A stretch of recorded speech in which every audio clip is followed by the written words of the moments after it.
Thanks for listening to the AZ Wildcats podcast, brought to you by DraftKings, America's #1 sportsbook app.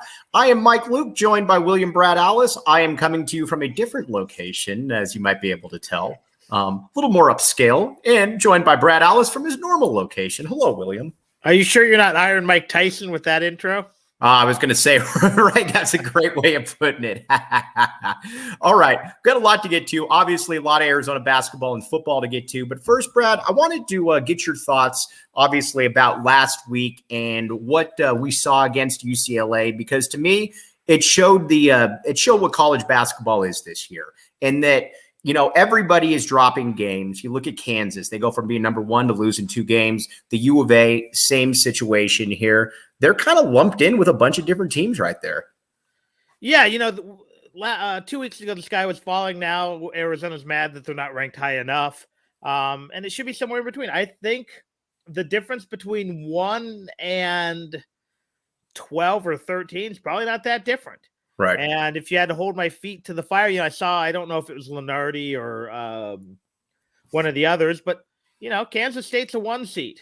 If you had my feet to the fire, I don't think Kansas State is as good as some of these teams, but, you know, they beat Kansas by, you know, on their home floor. So it's a crazy year for college basketball. This is, I think, a product of one and dones being replaced with the transfer portal. So what you're seeing is the upper, you know, if you're looking at, there's not many mid-majors who are really good. And it's the same ones. It's San Diego State, it's St. Mary's, it's, you know, I don't even consider Gonzaga. The only, really kind of oddball there, and it isn't, if you're my age, is College of Charleston, who looks pretty good.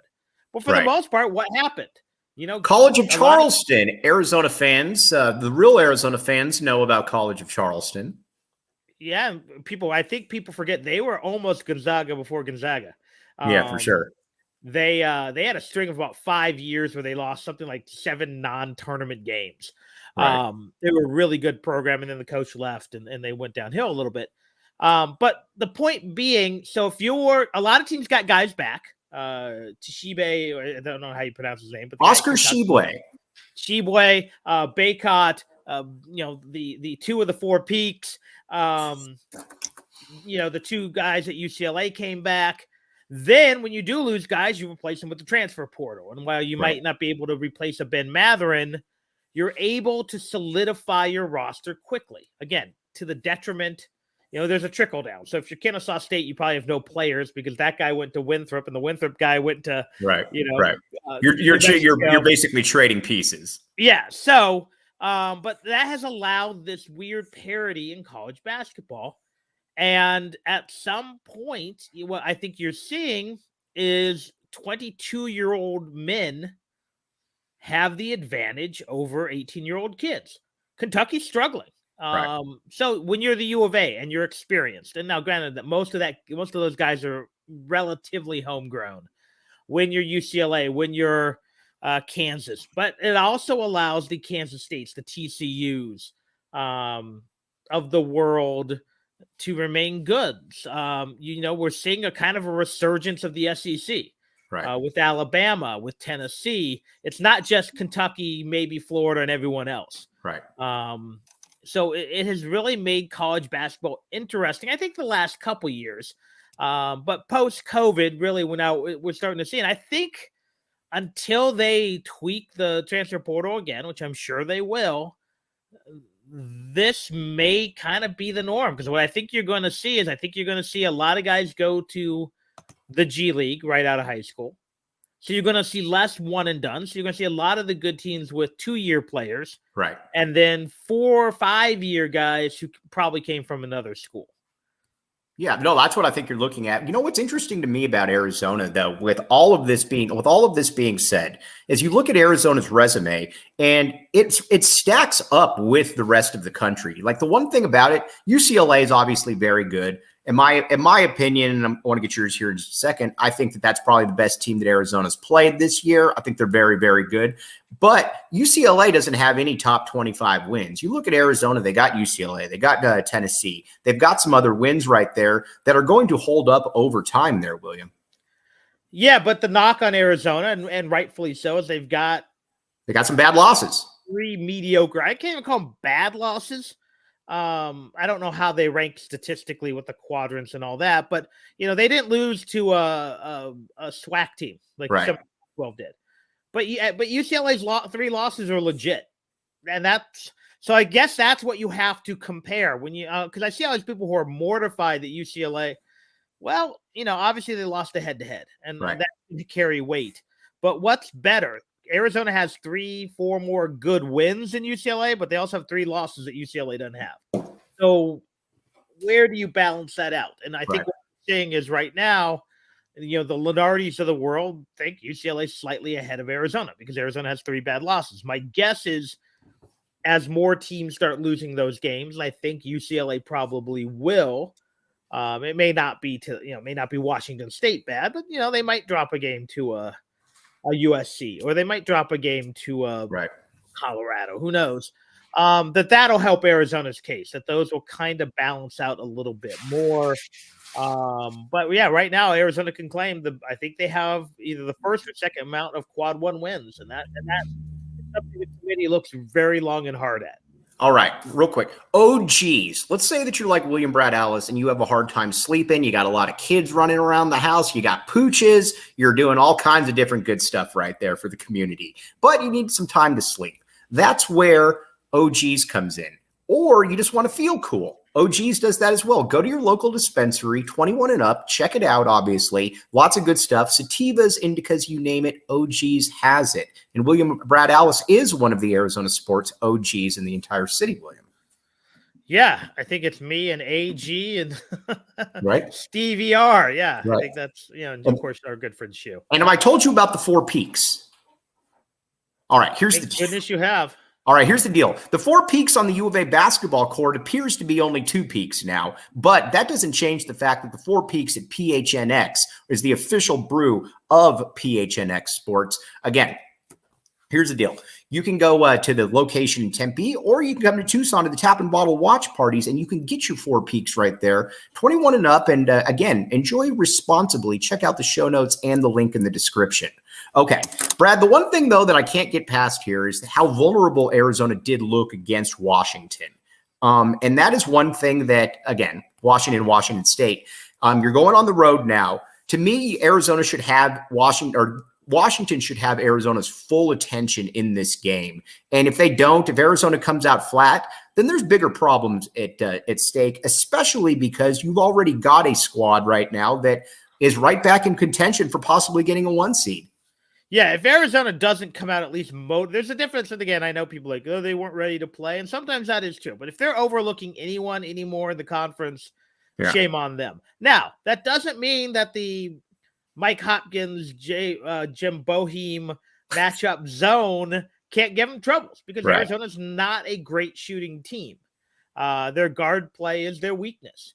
So they are still susceptible to bad losses. But if they come out looking flat, looking disinterested, then that is a mistake. Again, not every loss is because you're flat disinterested. Not every win is because you're, Tommy Lloyd gave this great pep talk. It's rarely either of those. But if Arizona doesn't execute, doesn't figure out how to get the ball inside against the zone, can't shoot respectably against the zone. Conversely, if they can't figure out how to counter Washington State's athleticism, then they're ripe for the picking because they didn't blow out Washington as they probably should have. But if we look over the years, Washington's given some trouble over the years. Recently, especially with this, kind of Euro heavy lineup. Remember, Washington really thumped them. They thumped them at home 2 years ago. 2 years ago, yeah. Then Arizona got them or was that in the COVID tournament? But I believe it was the COVID tournament, yeah. Yeah, but that was that weird, so, for whatever reason, Hopkins teams have some talent and have some length and athleticism, which Arizona doesn't do real well with. Washington State's built the same way. But if they come out looking flat, looking disinterested, then there's a bigger character flaw to this team than we thought. Right. Are we at the point now with Arizona's perimeter where, and again, Arizona's still a very good team, but I don't understand, honestly, why teams don't press Arizona more like UCLA did at the end of that game right there. And what UCLA did, quite frankly, was they said, okay, we're going to double Ramey or we're going to double Kerr, and we're going to keep Pella open. And once Pella Larson gets the ball, and again, everyone turned it over. It wasn't just Pella, not beating up on him. But I don't understand why teams don't press Arizona more, to be honest with you, or at least trap, because the ball handling is not ideal. But we're seeing this all over college basketball. Did you see the end of the USC Arizona State game? I did see that. Did you see? It was a duplicate. In fact, I think, did USC have 8 straight turnovers? Yes. And just UCLA. I don't know if it was 8, but it was something absurd like that. It was 7 or 8, I think, or at least possessions where they didn't. They came away with without a shot or at least a second shot. But ASU just wasn't good enough. And again, they trimmed the lead in half from 16 to about 8. I think the issue is most teams are not built depth-wise to press the length of the game. Now, if you're Washington, it's really hard to go from press to matchup zone. Yeah, for sure. Now, if I'm Washington State, I at least run it out there frequently because what do you have to lose? Right. Obviously, Mick Cronin's not going to stray from what he really likes to do. Right. That's something we see from a lot of elite coaches. They don't, Nick Saban doesn't go run and shoot very often. Sure. He'll open it up from time to time. Andy Reid refuses to run the ball more than 8 times. We got our Chiefs reference in. Yeah. Got to take your drink at home. Right. Sean Miller could have had some great pressing teams. They just don't want to get away from it. So I think it's tough for a team to do it for 40 minutes unless you're built that way. And, very few teams have been built that way other than Arkansas and Loyola and a few of those. But if you're not at least putting that out there, even if it's just, okay, we're playing Arizona, they're up 8, we cut it to 6, throw the press out there, try to get to 4 or 2. I think that would be bad coaching, unless you just don't have the athletes. Now, so what is Arizona? Let me ask you this. Well, first, let's tap and bottle. Let's just say that you're looking at William Brad Allis right there, and you're saying, man, I'd like to meet that guy. He looks like a great football coach, looks like a great father, looks like a great analyst. You would come to Tap and Bottle to check that out. Some of the watch parties, because William Brad Allis shows up to some of these. And again, you got the Four Peaks. You got Four Peaks Brew there as well. It's a great time. Come check it out downtown. Scott and Rebecca do a great job. And another great establishment, Illegal Pete's. Anybody out there that has went to college at U of A or ASU is familiar with Illegal Pete's. High energy, good food. I almost said high energy food. I don't know if that's a thing, but high energy, good food, good drink. Come check it out. Tap and Bottle, remotes, great time right there. Illegal Pete's. Check it out. Sorry, I got a million different things going on. But again, check out the show notes and the link in the description. Some of us wish there was an Illegal Pete's when we went to college. Oh, yeah. Well, that is true. That is true. Back in the 60s, they did not have the Illegal Pete's. I agree. No. That was a Schuster, not a Brad joke. The place next door was, it was Blue Jays back in the day. Was it Blue Jays? Oh, okay. I got you. And Illegal Pete's was a clothing store. Does Arizona feel like, when you watch college basketball, what does Arizona feel like to you? Forget the rankings. Forget just based off what you've seen. What does Arizona feel like? Depends which Arizona I'm watching. If you were just high-end Arizona, the beginning of the second half against UCLA, Arizona early against Indiana, Arizona early, for most of that Tennessee game, looks like they're as good as anyone. Right.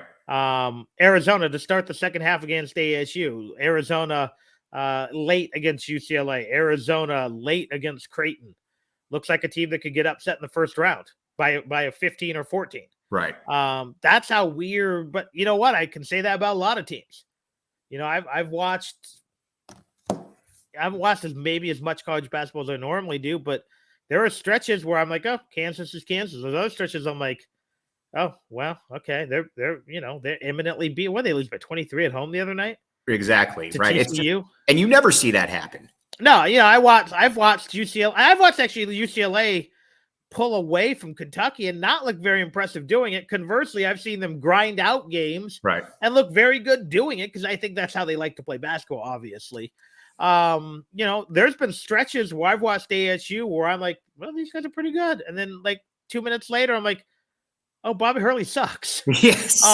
And that's just, I think, college basketball this year. I think you could tell me it's going to be a record for double-figure seeds in the Elite Eight, or you could tell me it's chalk, and I'm going to believe both of them. I think it's that weird a year where it's so hard to peg it down. Did you see that Joe Lunardi right now only has 11 Big Ten teams into the NCAA tournament? Why only 11?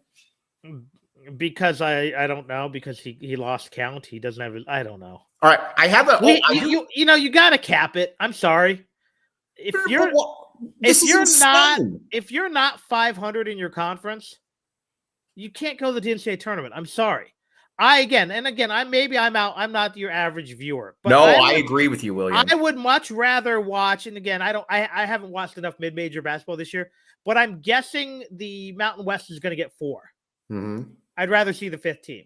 The A10, I don't know how many good teams are in the A10, but year in and year out, the A10 and the Missouri Valley, give me their 3rd and 5th place teams instead of the 24th place team in the Big Ten.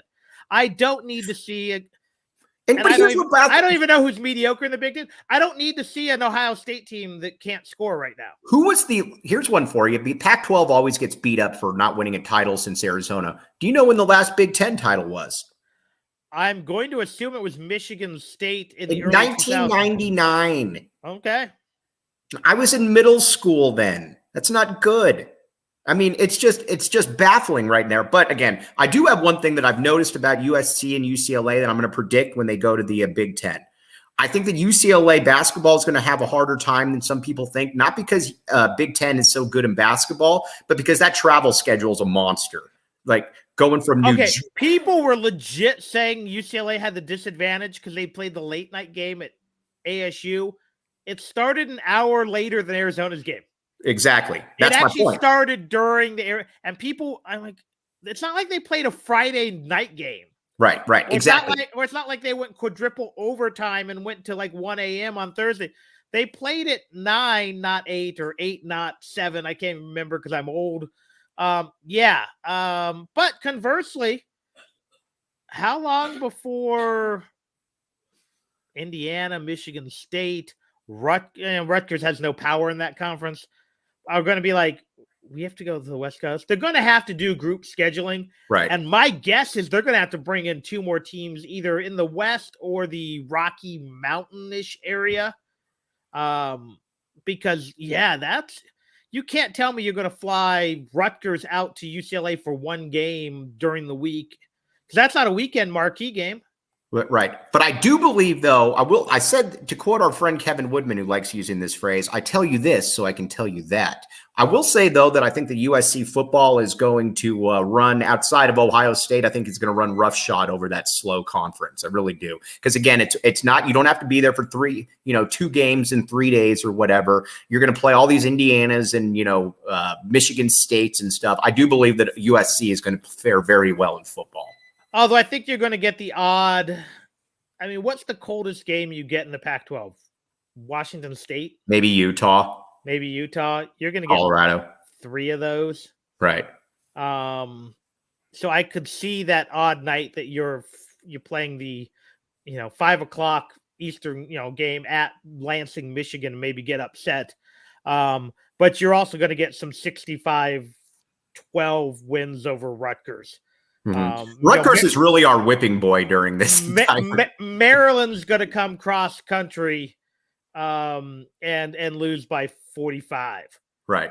Conversely, someone weird like Purdue will come and upset UCLA because that's what UCLA does. Right. So, all right. I want to switch over to some U of A football. Jedd Fisch coming on the show Friday again. I saw that. Jedd making his triumphant return. You know what? I'm going to ask Jedd to say back the A. I'm sure he will. I bet he will as well. I want to talk some Arizona football, though, as well. A couple things that are really interesting to me first, but let me tell you about Octane Raceway Mavericks. Let's say also that you're William Brad Alice and you got 2 kids. You're also a kid at heart and you're looking for things to do. You're not really looking to go to Phoenix, but you know what? You got some relatives. You might have some family up there, whatever the case may be. Octane Raceway. You go up there, you take up Tyler and Riley. They got all kinds of stuff from go-karts to video games to pool, you name it. William Brad Alice can get some very good food while he's there as well, maybe some drink. But check it out, again, in Scottsdale. It's a pretty ritzy little place. I would highly recommend it, William. You might want to take the Rugrats up there. I have been looking at trying to find a carve out some time. It's just, right now we got Saturday youth sports and hopefully for 2 more weeks, some NFL football. Yeah. Oh, yeah. I would assume, yeah. Well, 3 more weeks then. Wow. We have an off week, but, yeah. I'm hoping we, I'm insufferable. You'll be okay. Now, Jedd Fisch, though, brings in, sounds like, and again, I don't want to, steal any thunder here, but Jedd Fisch gets the easy things to get. And that, to me, is a little bit understated. Well, let's talk about Cruz rushing here for a second. I don't know that Cruz rushing, again, kid out of Sal Point, I don't know for a fact that Cruz rushing will, be a contributor per se on defense at the U of A, but I know that he's a great kid. I know that he can be a special teams guy. And I also know that his brother is one of the most highly rated players to ever come out of Tucson. And getting Cruz in here, you've already got the father in here as well. These are the easy things you can do as a coach to make your life easier that someone that Rich Rod never really seemed to understand. Yeah, I think we saw that, for heck, we've seen that at the U of A basketball program with the other two Bellis brother. And we've seen it. Well, even who's the kid, Kuykendall or Kuykendall? Right. I mean, a preferred walk-on, and he might have some friends who might be 5 stars. Right. He has friends with benefits, different kinds of benefits. Different kind of benefits, or maybe not, and that's okay. It doesn't hurt you. I don't know if he's on scholarship preferred walk-on, and if he is on scholarship with the new rules, it doesn't hurt you. He was obviously good enough to at least get the PWO to Florida. Assuming he's a decent kid. It doesn't hurt. And, Jedd Fisch is, when he was hired, I didn't like the hire, but I had a list of things I wanted him to check off. And he has done most of those. He found his recruiting niche, and it's the Polynesian community. And I love that, because think about it this way, Brad. And that's a great point right there. I didn't even have that in the show notes, but that's why I talk with people that are smarter than me right now. Think about it this way. If you're Arizona, schools like that, there's always a finite amount of big linemen, and they generally go to SEC schools, at least from the South. Why not tap into that Polynesian connection, which he's done, which you get guys that are just as big and they're just recruited at a little bit different level. I mean, just look real quickly at just the down line. Jonas Savanea, if he doesn't get injured, has every bit the look of a guy who could be a first-round pick. Wendell Moe comes in here as well, and he's starting at guard. He's not coming out of the lineup. Then you got Kangaika Uyagalele on the other end.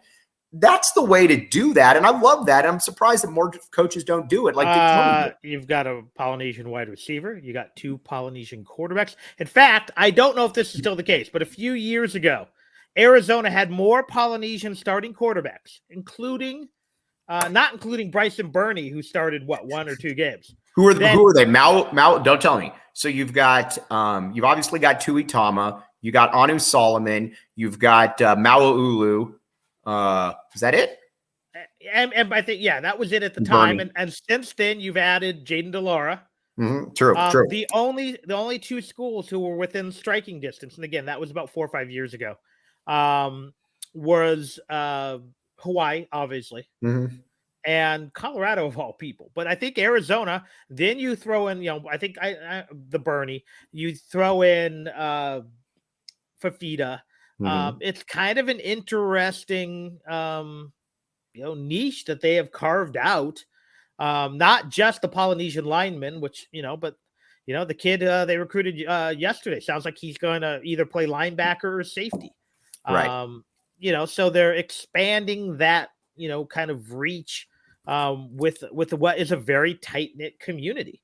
Right. And when Arizona did it previously, I was coaching high school football at the time. Unlike Kevin, I talk about it all the time.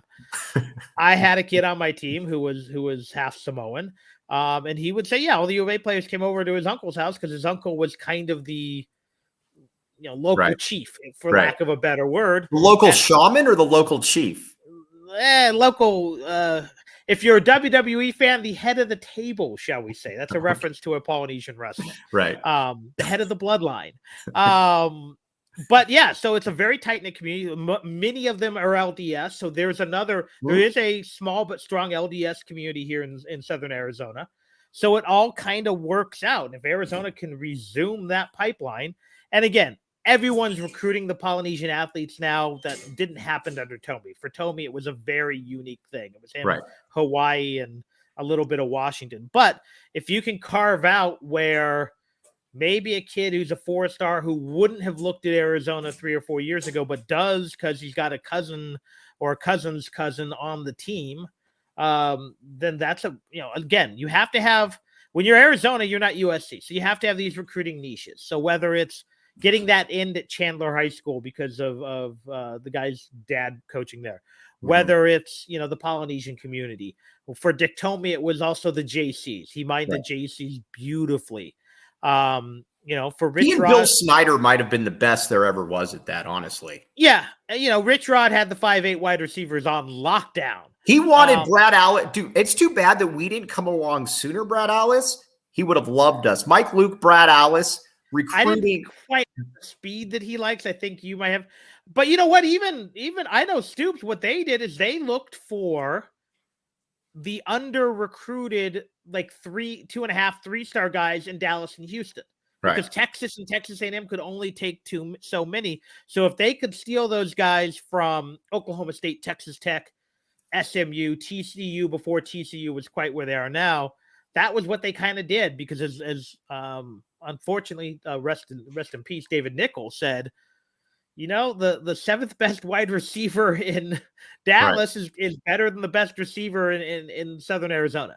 So now, if you can mine Phoenix a little bit, if you can mine the Polynesian community, if you can work the transfer portal, and I will admit I'm still a little disappointed in the transfer portal. I think Arizona needed to do a little bit better there, although that could be changing with a few people. Although their strategy is interesting, bring in former 4-stars and hope you can coach them up.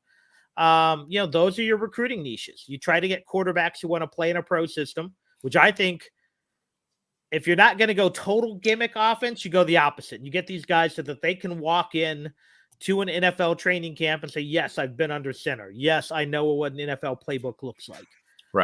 Because that's the big knock on a lot of these guys. They've never been under center. They've never not run spread or read option.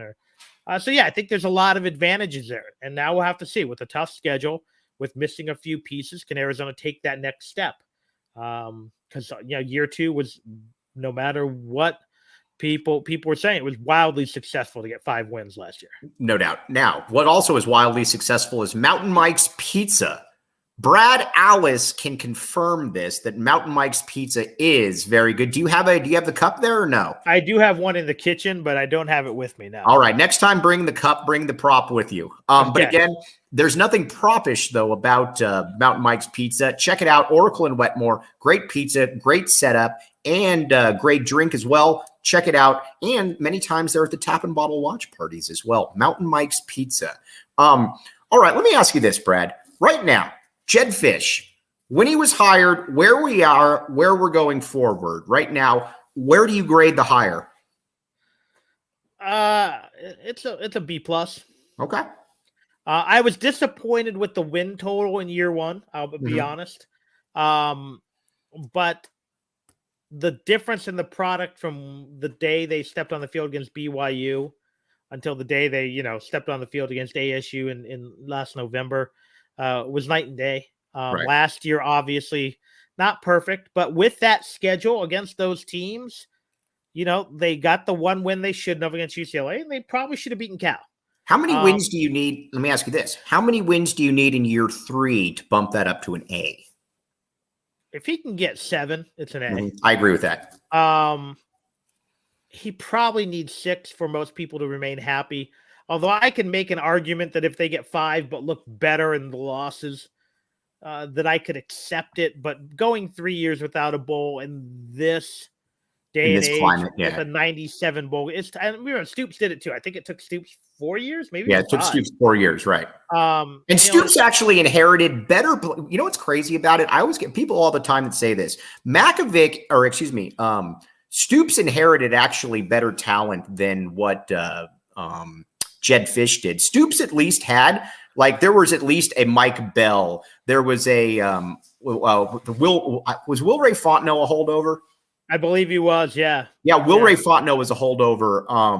I know there's a few other guys as well. Gilbert Harris, who played in the NFL, although people only remember his bad play. Really good fullback. Exactly. A couple good linemen. He was my teller at Wells Fargo about 10 years ago. Oh, okay. Well, I guess that year and a half in the NFL money doesn't go that far, but no, good for him. Right.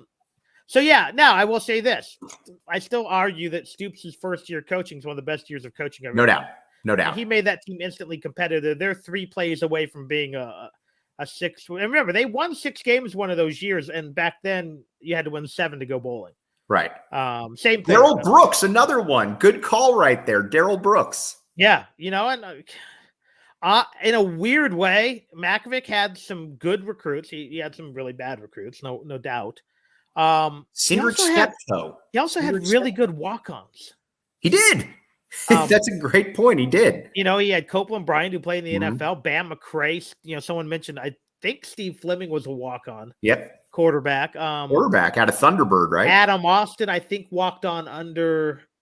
I think he walked under Makovic, but played a little bit. Obviously, right. He's coaching college football now. Bam McCray's the athletic director for all the Lehman academies here in town. Right. Ran into him the other day, actually. Bam's a good dude. Yeah, real good dude. So kind of fun seeing. Yeah, but Stoops didn't. He inherited a program that needed more work, I think, overall to rebuild the infrastructure, but he had better players. Right. All right, William, where can they find you right now? If somebody needs some William Brad Alice in their life, where can they find you? Right now, mostly Facebook and Twitter. I haven't resumed the podcast yet. Frankly, I just can't keep from coughing long. This has been about a month. I've just been super busy with the real job with double kids sports. I got baseball on the horizon. I've got the volleyball. And you're playing hockey as well. Playing hockey 2, sometimes 3 nights a week. But yeah, I hope to resume it really soon. It's just I don't want to put one up and then not return to it. So I want to get 2 or 3 recorded. But look for me on Twitter, WSR Brad, where I tweet mostly about the Wildcats, although trying not to tweet too much NFL as I'm getting really geeked up for some of the playoff stuff and also really frustrated with the shall we say, the dismissal of a certain quarterback from Texas Tech who suddenly is not as good as some guy who's beaten them a couple times, but whatever. Well, as long as the Dallas Cowboys are out, that's all I care about right there. I have very few complaints. That's good. looks like the Cardinals might get an interesting coach, whether any of those final guys. I was going to say, if the Cardinals can get Sean Payton somehow, now if I'm Sean Payton, I'm not going there, but take that. Am I crazy? I might rather have Brian Flores. I like Brian Flores. I'm totally because of what Peyton's going to cost you, money wise and draft pick wise. I don't think you can just give up draft picks. But I think Flores is a pretty good coach. And I don't think Quinn's a terrible hire. I mean, guy got to a Super Bowl. Right, for sure. Guy doesn't know how to clock manage or run the ball at the right time, but he got to a Super Bowl. You got to put that out there. Yeah. All right, Brad, as always, we appreciate you. We will, I will be back with you tomorrow. And then, like I said, we got Jedd Fisch coming up. Brad, are you going to be on the post-game show with us or too late on Thursday? I just have to see if the family's asleep, I might go into the prisoner room, my laundry room, which is stark white and looks like I'm being held captive. So if I blink a lot, I've been kidnapped, but I'm going to try and get on. Yeah. All right. He's Brad Alice. I'm Mike Luke. You've been listening to the AZ Wildcats podcast.